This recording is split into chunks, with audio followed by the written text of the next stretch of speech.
ہے انڈو پاک میں ہی پورے رائج ہے، تو اس کو ہمیں فیس کرنا پڑے گا. لیکن انسانوں کو لوگوں کو یہ سوچنا ہے کہ وہ ایک فریج خریدنے جاتے ہیں تو اتنا کچھ چھان بین کرتے ہیں کہ غلط نہ لے آئیں، لیکن اپنے مرض کے بارے میں ان کو ذرا فکر نہیں ہے، اپنے جسم کے بارے میں ذرا فکر نہیں ہے. لاپ کے غلط دوا کھا لیں گے تو کچھ نقصان ہو جائے گا، اس نقصان کا نتیجہ ساری زندگی بھگتنا پڑے گا. ٹھیک ہے، دیکھی جائے گی، اللہ مالک ہے، لیکن باقی چیزوں میں اللہ مالک نہیں ہے.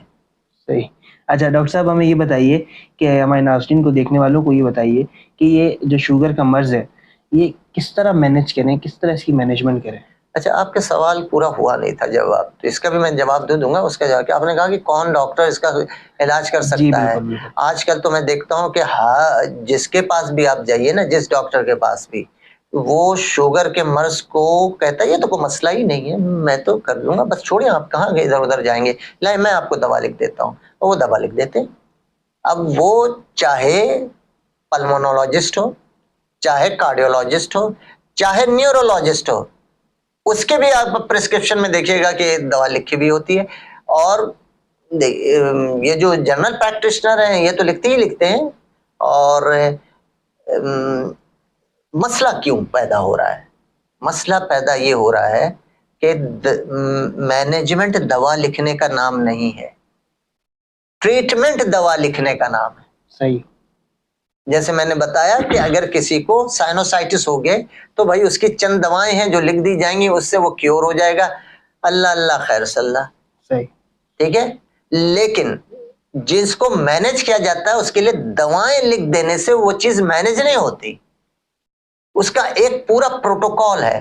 جب آپ نے وہ پروٹوکول زندگی میں کبھی ایک دفعہ بھی نہیں پڑھا، نہ کسی سے سنا، آپ کیسے ٹریٹ کرنے چلے جاتے ہیں؟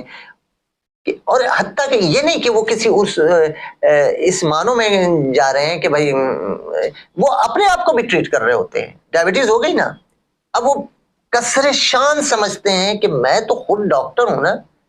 اب وہ ڈائبٹیز کی ABCD نہیں جانتے. وجہ یہ ہے کہ وہ سرجن ہے، ان کو ڈائبٹیز کی اتنی نوحہ ہی نہیں، لیکن اپنی ٹریٹمنٹ بھی خود کر رہے ہوتے ہیں. تو یہ نہیں ہے کہ کسی دوسروں کو نقصان پہنچاتے ہیں، اپنے آپ کو بھی نقصان پہنچا رہے ہوتے ہیں. یہ ہمارا مزاج ہے، ہم ایسے مزاج کے عادی ہو گئے ہیں. ہم مطلب کہ یہاں اسپیشلٹی کی کوئی قدر و قیمت ہی نہیں ہے.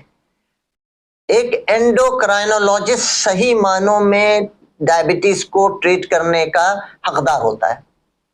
اس کو اینڈوکرائنولوجسٹ، جس نے ایک بہت صبر آزما اور جد و جہد کے بعد اور بڑی تگ و دو کے بعد وہ اپنی جو ہے کلینکل جو ہے اس نے جو پریکٹس ہے اور اس میں جو اس کی ریزیڈنسی ہے اس نے کمپلیٹ کی ہوتی ہے، اور پھر امتحان کے مراحل سے گزرا ہوتا ہے، تو کافی طاق ہو کر کے وہ پھر جو ہے وہ اس قابل بنتا ہے کہ وہ مینج کر سکے ڈائبٹیز کو. اسی طرح فزیشین ہوتے ہیں، وہ بھی جو ہے ڈائبٹیز کے نو ہاؤ ان کو بھی ہوتی ہے اور وہ بھی مینج کر سکتے ہیں اس ڈیزیز کو. لیکن کہیں کہیں ہمارے یہاں مسائل یہ ہے کہ ہم کچھ ڈیزیز پر تو بے تحاشا توجہ دیتے ہیں کہ اس کو کیسے مینج کیا جائے، لیکن جو ڈائبٹیز جو کہ اتنی زیادہ ہمارے معاشرے میں پھیل گئی ہے ڈیزیز، یہ بیماری، اور اس کی کمپلیکیشن اتنی آ رہی ہے، تو میں یہ دیکھتا ہوں کہ یہاں کوئی پرواہ ہی نہیں ہے کسی کو، ون ٹو آل، کسی کو پرواہ نہیں ہے کہ مینج کرنا سیکھا جائے اور پیشنٹ کو انسسٹ کیا جائے کہ یہ مینجمنٹ آپ سیکھیے اور اس پہ عمل کیجیے. صحیح. ڈاکٹر صاحب ابھی آپ نے کہا کہ پیشنٹ کو انسسٹ کیا جائے کہ وہ مینجمنٹ سیکھیں، تو ذرا تھوڑا سا طویل ہمیں ہمارے ناظرین میں پھر وہ تیسرا سوال آپ نے کیا تھا کہ کیسے مینج کیا جائے. دیکھیے ابتدا میں جیسے ہی ڈائبٹیز ہوتی ہے نا تو ہم غلط لوگوں کے ہتھے چڑھ جاتے ہیں اور وہیں سے ہماری بیماری خراب ہو جاتی ہے، اور جب خراب ہو جاتی ہے ایک دفعہ تو وہ مینج کرنا انتہائی دشوار ہو جاتا ہے. کبھی بھی یہ یاد رکھیے، ٹائپ 2 ڈائبٹیز کی بات کرنا ہو، ٹائپ 1 کی نہیں.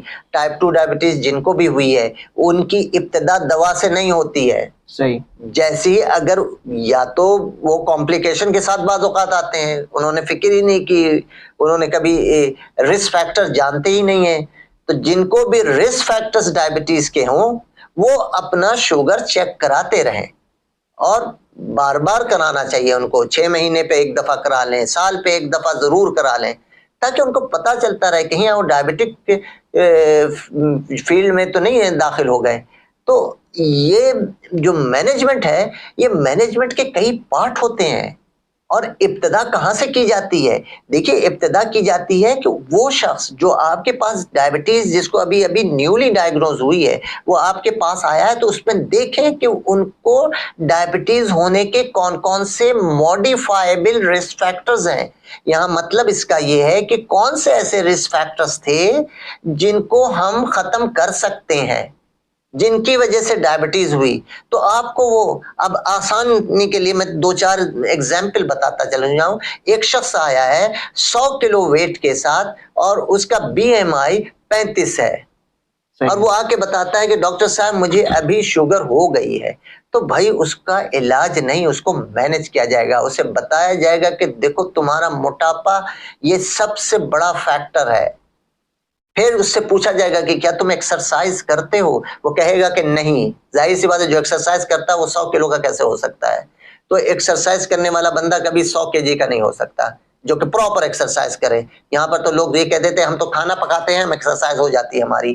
تو بھائی یہ اس طرح کی ایکسرسائز نہیں ہوتی ہے. ایکسرسائز کا باقاعدہ ایک وہ بھی پروٹوکول ہے جس سے کی جاتی ہے. تو ایکسرسائز اگر وہ شخص نہیں کرتا ہے تو سیڈنٹری لائف ہے, یہ بھی ایک رسک فیکٹر ہے. پہلے اس شخص کے رسک فیکٹرز کو تو اسیس کر لیں, تب اس کو ہر رسک فیکٹرز پہ کام کرنا پڑے گا. دوا نہیں لکھی جائے گی, بلکہ ان رسک فیکٹرز پہ کام کر کے, ان رسک فیکٹرز کو منیمائز کر کے اس کو واپس ہم لے کر کے آئیں گے. اس کو لائف اسٹائل موڈیفیکیشن کا نام دیا جاتا ہے. پھر ہم خوراک میں دیکھیں گے کہ وہاں کیا مس مینجمنٹ ہو رہی ہے اس شخص سے, وہ کیا کھا رہا ہے اور جس کو اس کو نہیں کھانا چاہیے, اور اس کو اس ڈائٹ پہ لے کر کے آئیں گے, پراپر ڈائٹ پہ, جہاں وہ پراپر ڈائٹ لے کر کے اپنی جو انیشیل ابھی ڈائبٹیز ہے اس کو ٹھیک کر لے. اس کو دوا کے قطن کوئی ضرورت نہیں ہوتی ہے. دوا کی ضرورت تو تیسرے سٹیپ پہ آتی ہے. ہم کیا کرتے ہیں یہاں پاکستان میں شیورلی کہہ سکتا ہوں کہ تقریباً 70% جو نیولی ڈائیگنوز ڈائبٹیز ہوتے ہیں ان کی ابتدا ہی غلط ہوتی ہے, ان کی مینجمنٹ کی ابتدا ہی سرے سے غلط ہوتی ہے. صرف 25% کو ذرا کچھ, چونکہ وہ ڈھنگ کے ڈاکٹرز کے پاس پہنچ جاتے ہیں جو کہ اس مرض کی جو علاج ہے اس کی استعداد رکھتے ہیں, تو ان کے پاس جانا چاہیے ہمیں, تاکہ آپ کی یہ بیماری مینیجبل رہے. ہم اسے اتنا خراب کر دیتے ہیں اور اس کے بعد آتے ہیں تو جس کی وجہ سے یہ مینیجبل بھی نہیں رہتی. صحیح. ڈاکٹر صاحب بہت شکریہ آپ کے قیمتی وقت کا. انشاءاللہ آپ لوگوں سے ملاقات ہوگی کسی اور ویڈیو میں کسی اور ٹاپک کے ساتھ. جب تک کے لیے اجازت دیجیے. السلام علیکم ورحمۃ اللہ.